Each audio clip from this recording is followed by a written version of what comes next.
রাজধানীর পূর্বাঞ্চলে Bangabandhu Bangladesh China friendship exhibition সেন্টারে শুরু হয়েছে 5 দিনের হস্তশিল্প মেলা।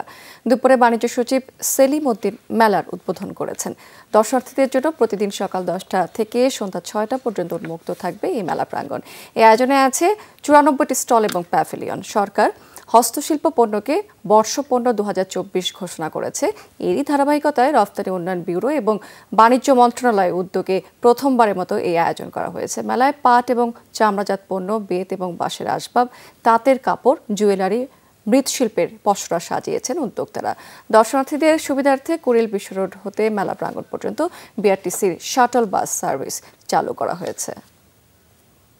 জয়িতার মতো একটি প্ল্যাটফর্মও আছে, মনে করেন জয়িতাকেও যদি